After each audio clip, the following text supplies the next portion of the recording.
Bienvenue dans l'émission Éclairage économique. Dans l'épisode Azodila, nous pouvons aller à la rencontre de bonnes personnes qui en charge de la formation dans le secteur financier. Le secteur financier est vaste, il comprend entre autres l'assurance, il comprend aussi un institut de formation et il comprend le secteur financier en tant que tel qui peut agir pour qu'il y bâtir sur ressources humaines. Dans différentes occasions, nous finissons rencontrer différents intervenants à nous à le découvrir ce qu'ils étaient là pour dire nous par rapport à ce secteur financier là et la formation des ressources humaines. Bonjour Amit Ramjit, au manager Financial Services Fund Unit. Dis-nous un petit peu qui ça l'unité là se travaille et que ce bonne fonction entre autres. Dans ce bon mandat, la FSI a besoin d'une licence, lui aussi supervise et fait aussi ce qu'on appelle le enforcement de bonnes entités qui opèrent dans le secteur financier non bancaire. Et aussi, un bon mandat principal de la Financial Services Commission, c'est aussi l'éducation des consommateurs des services financiers, d'après la loi Financial Services Act de 2007. Et la loi Financial Services Act 2007 lui aussi prévoit la création de Financial Services Fund, dont l'argent utilisé pour faire l'éducation financière des consommateurs des services financiers. Et aussi, nous avons les autres instances qu'il a, donc le Financial Services Institute, qui est là pour faire bien sûr le training dans le secteur des services financiers. Nous avons trouvé qu'il nous besoin plusieurs instances qui fait un travail spécialisé pour capable aussi améliorer le service qui nous donnait à nos consommateurs. Aussi, donc, nous engageons dans beaucoup de campagnes de outreaching, comment nous dire, aller sur le terrain, rencontrer les consommateurs, rencontrer les différents stakeholders. Nous besoin aussi comprendre que ce secteur-là attire beaucoup les jeunes. Et nous là, surtout pour expliquer un petit peu la fintech qui se met en spécificité, comment un produit marche. Et bien sûr aussi, nous avons une campagne qui nous fait toutes les semaines avec le Citizen Support Unit, donc CSU, à travers la campagne Ensemble avec CSU, donc tous les samedis et pendant ce bon événement-là.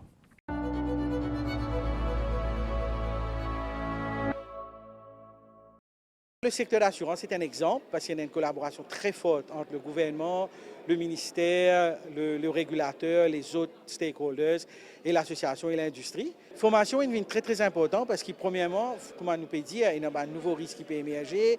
L'industrie lui-même peut progresser et nous peut besoin de monde. Nous besoin de monde, nous besoin de talent et aujourd'hui nous pouvons mettre une stratégie pour guetter qui nous capable de faire, travailler ensemble avec une institution comme FSI, IIM, pour essayer de construire un pool of talent nécessaire pour l'industrie, pour capable de répondre aux besoins de la société, aux besoins des communautés des affaires. L'association finit née seulement 4 ans après l'indépendance de l'île Maurice et nous finissons là, non seulement nous finissons trouver le développement, nous finissons accompagner le développement, nous finissons soutenir beaucoup de business, de risques. Et aujourd'hui, nous permettons l'île Maurice, ensemble avec tous les partenaires, arrive ce qui était aujourd'hui et nous pouvons continuer à contribuer et nous là pour donner confiance dans le business, les autres aller, soutenir les autres pour les autres risques et faire le nécessaire pour eux.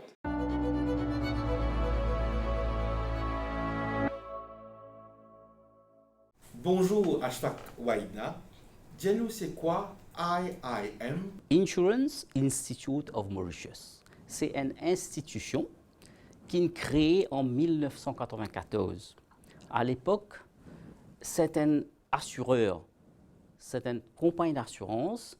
Ils trouvent ça marché mauricien là, qui trouvait un potentiel et ils trouvaient un gap sur le marché, d'où la formation, la création de cette institution. Formation est très importante, pas seulement côté technique l'assurance, mais aussi côté service. Nous donnons formation l'interprétation, le contrat d'assurance, et aussi nous donne formation, le service delivery, comment nous donne ce service-là le plus rapidement possible. La perception, c'est que mon ancienne nation tourisme a besoin de tout. Que ce n'est pas vrai. C'est ça qui est mentionné dans le contrat d'assurance. Une assurance touriste ne pas dire qu'il a besoin de tout. Non, il y a certains risques qui ne sont pas assurés. Je pense qu'il y a besoin d'une information pour le public. C'est ça en anglais, on appelle Customer Education. L'exemple très facile, le constat amiable forme. Constat amiable, il est introduit à Maurice il y a 15 ans, mais jusqu'aujourd'hui, le public n'est pas au courant comment complète sa forme-là, qui besoin mettre dans forme-là. Et si je fais une erreur dans forme-là, je t'avoue ça, je te comprends l'assurance, il y a un risque qu'il est rejeté. Et quand il est rejeté, il peut renvoyer le temps qu'il besoin pour payer une réclamation. Nous besoin faire le public connaître c'est quoi ce métier d'assurance. Nous arrivons à un point que une personne qui finit notre HSI, je suis capable de dire yes, je peux choisir assurance comme métier, ou bien je peux choisir réassurance comme métier. Nous devons promouvoir ce métier d'assurance-là. Qui sont là à l'île Maurice qui est expert en assurance maritime? Très peu. Je vais raconter les deux.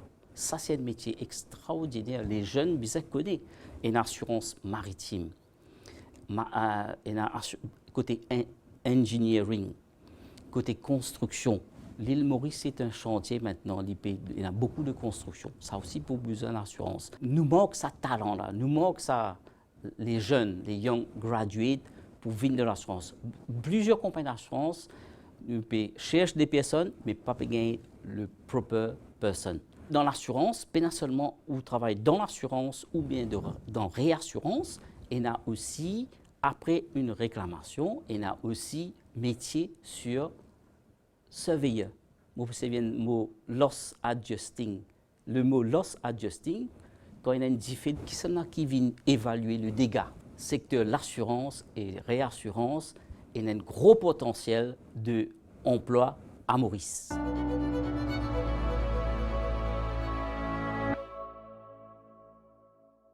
Naushad Kaden, bonjour.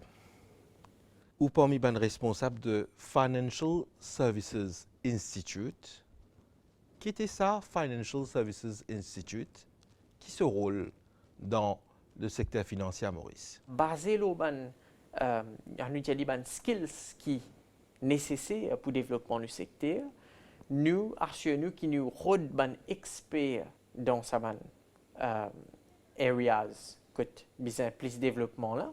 Et là, nous offrons un cours qui aussi un support, par exemple HRDC, valeur qui gagne à la suite et accomplishment de ce cours là, li une opportunité pour ces jeunes là apply ces learning outcomes ça directement dans un lieu de travail et aussi assurer que niveau des services que le secteur financier donne à tout bon investisseur dans le monde, li un niveau qui pas loin ou même niveau de nos compétiteurs le plan international.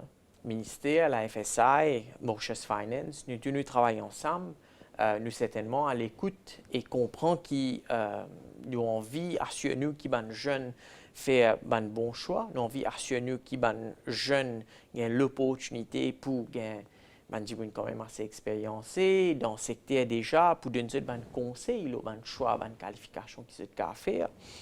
Et de sa perspective-là, nous finissons réaliser qu'il y a besoin de prise en charge. Surtout quand un jeune finit sur HSI, il gagne un petit peu le temps, il commence à être un petit peu sur un cours universitaire, il faut dire qu'il gagne cet accompagnement qui besoin là pour assurer qu'il se choix de sa cours universitaire là.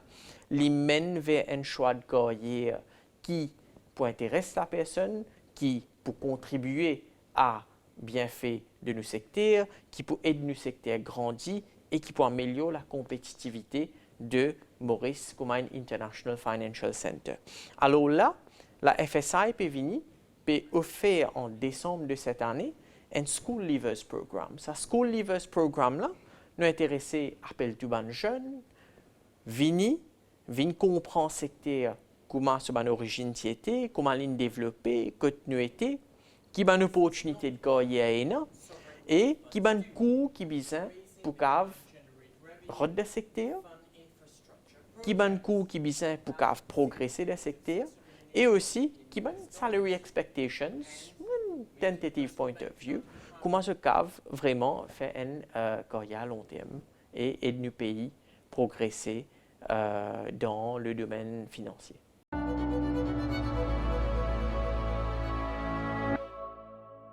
Bonjour, Samad Jamon, ou CEO Mauritius Finance. Dis-nous, c'est quoi Mauritius Finance et qui son rôle dans le secteur à Maurice? Et Mauritius Finance, c'est l'association qui regroupe tous les opérateurs du secteur de services financiers. Donc aujourd'hui, nous avons environ 140 membres, opérateurs du secteur de services financiers. Dis-nous un petit peu par rapport aux besoins en termes de ressources humaines et aussi la formation qui fait par Mauritius Finance à Maurice. L'industrie pour besoin environ 10 000 personnes d'ici la fin de 2023. Donc la demande est croissante parce qu'aujourd'hui, nous avons beaucoup de business qui veut venir à Maurice. Pour ça, c'est une demande croissante au niveau des professionnels et à la fois, nous avons un manque le marché. En même temps, ce qui amène ça manque de professionnels là, nous avons beaucoup de jeunes qui travaillent dans le secteur, des professionnels qui ont l'expérience, qui peuvent move ailleurs et nous devons remplacer eux aussi à la fois. Donc, au niveau de Mauritius Finance, nous avons une formation qui nous fait et nous prenons des jeunes qui sont en emploi, nous traînons eux, nous donnons le certificat voulu avec un placement de opérateurs de secteur financier ici. Donc, au cours de quelques mois, quand on finit complète le programme, vous gagnez aussi une offre d'emploi, vous continuez à travailler dans le secteur. D'ailleurs, cette année dernière, nous prenons environ une centaine, cette année 650, et là, nous en discussion peut-être janvier de 2023, nous planifions pour prendre environ 200 school leavers quand on finit composer l'examen HSC en novembre. Samad Jamon, concrètement, est-ce que c'est un rêve qui vient une réalité pour travailler dans le secteur financier dans Maurice pour un jeune? C'est un secteur qui rémunére plus bien que tous les autres secteurs que nous avons à Maurice. Donc, il y a beaucoup de jeunes qui commencent dans le secteur il y a quelques années de cela, qui ont gravé les échelons assez rapidement. Et aujourd'hui, se retrouvent avec un avis assez aisé, mais aussi à la fois nous réaliser que c'est un secteur qui est assez demanding. Il y a parfois peut-être late hours, mais c'est une misconception aussi qui est là dans la population, qui est seulement un domaine qui fait côté finance, qui est capable de joindre le secteur, qui n'est pas nécessairement le cas. Si un jeune aujourd'hui il étudie au niveau du côté sciences à l'école ou même à l'université, il a toujours la possibilité de reconversion pour être capable de joindre le secteur. Et au niveau de l'économie mauricienne, si on vit une high income economy, c'est seulement des secteurs qui parlent de high income economy, les secteurs financiers et les secteurs ICT. Donc, c'est l'opportunité. Et là, nous encourageons les jeunes. Donc, c'est une bonne information, nous avons la disponibilité, c'est besoin et career guidance ou une information de plus par rapport à une formation qui est relevante pour les secteurs. Contactez-nous. Merci beaucoup pour toute cette bonne information et cette bonne précision-là. Samad Jamon, CEO de Mauritius Finance. C'est un plaisir, c'est moi qui vous remercie.